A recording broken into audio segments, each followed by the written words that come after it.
to my channel with me, Becca.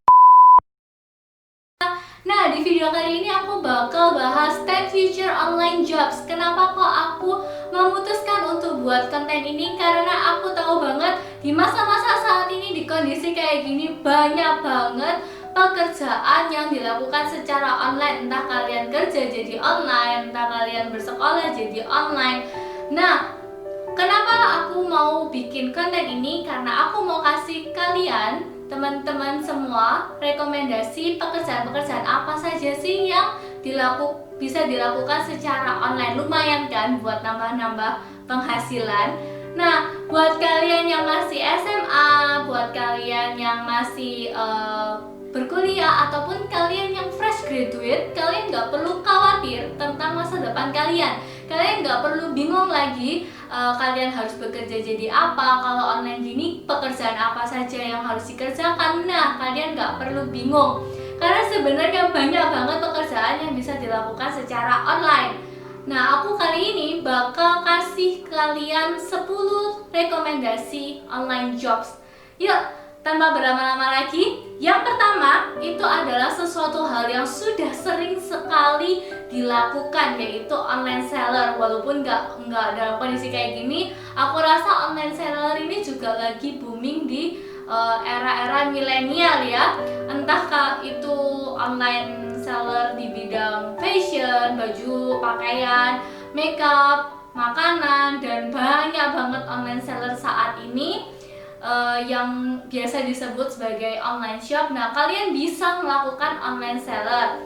Nah, untuk melakukan online seller ini, aku cuma mau pesan aja kalau kalian menjual suatu barang, karena kan ini adalah online ya. Jadi pembeli kalian juga nggak bisa tahu pasti keadaan barang kalian secara fisik itu gimana. Nah, jadilah seller yang bijaksana, yang jujur, dan yang bertanggung jawab supaya kalian bisa dapat kepercayaan dari pembeli kalian, dari konsumen kalian yang percaya bahwa produk yang kalian jual itu emang high quality dan juga harga yang terjangkau. Jangan sampai kalian jadi online seller tapi kalian menjual barang yang gak sesuai dengan apa yang kalian foto, apa yang kalian promosikan, atau kalian menjual sesuatu hal yang terlalu mahal. Itu juga nggak baik karena pembeli juga pasti nggak mau. Jadi kalian jual sesuatu hal yang memang sesuai dengan harganya dan kualitasnya. Istilah lainnya worth it, oke? Nah, yang kedua ini aku rasa juga banyak banget dari anak-anak milenial yang sekarang ini punya cita-cita sebagai seorang influencer ataupun sebagai content creator. Nah, boleh banget karena influencer dan content creator pun bisa mendapatkan penghasilan, atau kalian juga bisa cari uang lewat influencer atau jadi influencer ataupun content creator. Tapi balik lagi, menjadi seorang influencer dan content creator itu bukanlah sesuatu hal yang mudah menurut aku. Karena menjadi seorang influencer atau content creator itu harus siap untuk dilihat dari publik ya. Jadi kalian seorang influencer ataupun seorang content creator kalau bisa, dan aku berharap sih influencer dan content creator yang kedepannya itu punya sikap yang bijaksana, karena influencer itu dilihat dari seluruh masyarakat Indonesia, bahkan mungkin bukan dari masyarakat Indonesia aja, tapi masyarakat internasional dan lain-lainnya. Menjadi seorang influencer dan content creator, kalian harus bisa menghasilkan satu karya yang bermanfaat, yang sesuatu hal yang positif, bukan mencari sensasi, tetapi menghasilkan sesuatu hal yang positif yang bisa memberikan edukasi buat orang lain, bisa memberikan wawasan buat orang lain dan sebagainya macamnya. Itu akan jauh lebih baik dan jauh lebih bernilai kalian sebagai seorang influencer atau content creator. Kemudian next, pekerjaan yang ketiga adalah seorang desainer. Desainer saat ini, entah itu website design atau fashion designer atau graphic graphic designer, yang berbau-bau dengan arts, designer dan segala macamnya, itu nggak harus kita datang ke tempat orang desainnya. Tetapi saat ini itu desainer itu cukup lewat sosial media, entah melalui WA ataupun melalui Line ataupun sosial media lainnya yang bisa dilakukan negosiasi. Jadi kalau kalian kepingin desain seperti apa, kalian kepingin bikin suatu misalnya kalian mau bikin satu promosi dan segala macamnya, kalian mau ke desainernya, kalian cukup aja kontak ke desainernya. Dan menurut aku pekerjaan sebagai seorang desainer ini cukup menjanjikan di masa-masa saat ini, di masa-masa online yang sangat menguntungkan buat kalian. Kalian bisa meraup berbagai macam konsumen dari seluruh kota, seluruh wilayah. Kalian sekarang bisa meraup konsumen-konsumen itu, nggak cuma hanya di kota kalian aja. Nah, yang keempat, social media manager. Ini mungkin baru aja muncul ya. Kalau tahun-tahun yang lama itu belum ada social media manager. Nah, social media manager ini ngapain sih? Social media manager ini yang bertanggung jawab atas sosial media suatu perusahaan, yang artinya kalian memanajeri sosial media dari suatu company. Jadi entah itu nanti buat promosi dari suatu perusahaan itu, ataupun ya yang lain-lainnya, keperluan lain. Jadi buat kalian yang suka ngatur, suka manajemen, kalian sekarang nggak harus bekerja di kantor, tapi kalian juga bisa bekerja di satu perusahaan dan berperan sebagai social media manager. Nah, yang berikutnya, yang kelima, ada virtual photographer. Nah, sekarang saat ini itu fotografi itu nggak cuman kalian datang ke studio terus kalian difoto, tapi aku sendiri pernah untuk mencoba visual fotografi. Jadi kalian cukup di rumah, kalian cukup punya spot yang cukup, kalian bisa kok untuk jadi virtual photographer. Jadi buat kalian para fotografer mungkin nggak perlu bingung-bingung lagi, sekarang bisa jadi virtual photographer.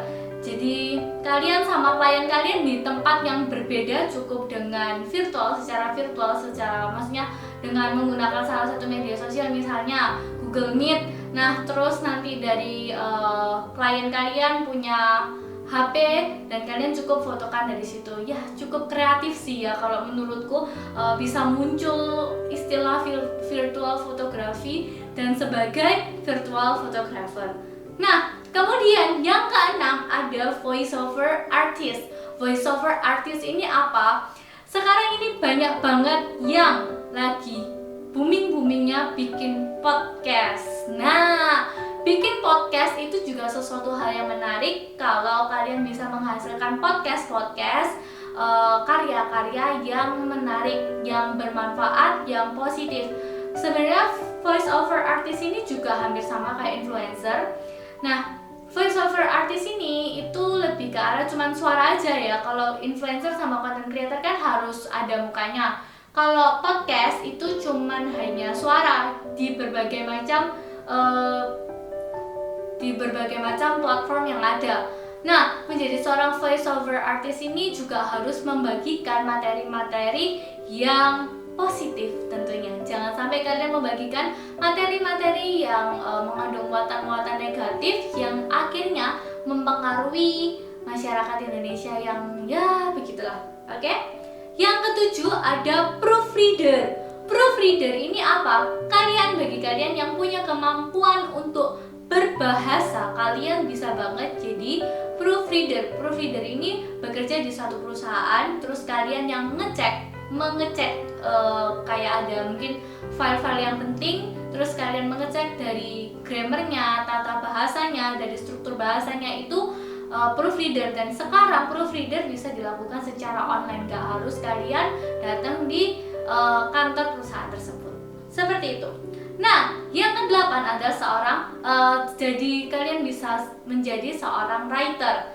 Writer itu penulis, jadi kalian nggak perlu bingung. Kalau kalian punya hobi menulis, sekarang kalian bisa banget di era online ini kalian bisa banget tetap bisa untuk menulis. Entah kalian membuka blog sendiri, atau kalian memasukkan karya-karya kalian sebagai jurnal-jurnal online atau di buku-buku online, bisa banget. Nah, yang ke-9, menjadi seorang speaker. Nah, speaker di sini seperti kayak motivator. Jadi kemampuan apa yang kalian punya, kalian gunakan sebaik mungkin. Mungkin kalian bisa memotivasi orang, ya jadilah speaker yang baik. Atau sekarang ini juga lagi musimnya webinar. Webinar itu kayak seminar-seminar secara online. Nah, kalian juga bisa, kalau kalian memang punya kemampuan di bidang berbicara, nah kalian bisa banget jadi moderatornya. Atau kalian bisa juga hosting di acara-acara online, seperti itu. Nah, yang terakhir, yang ke-10 itu adalah konsultan atau tutor. Entah apapun itu konsultan, misalnya food consultant, nutritionist, ataupun tutor. Menjadi seorang tutor itu sekarang bisa banget dilakukan secara online. Nah, itu adalah 10 pekerjaan online yang bisa kalian lakukan.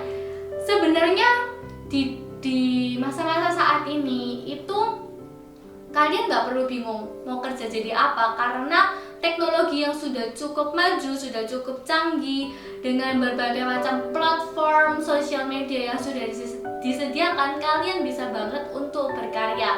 Ingat, aku pernah bilang bahwa kita harus punya dreams atau goals supaya kita bisa mencapai itu. Nah, silahkan bermimpi setinggi langit dan jangan capek-capek untuk bermimpi, jangan batasi mimpimu. Sampai di sini, see you on my next video and bye bye.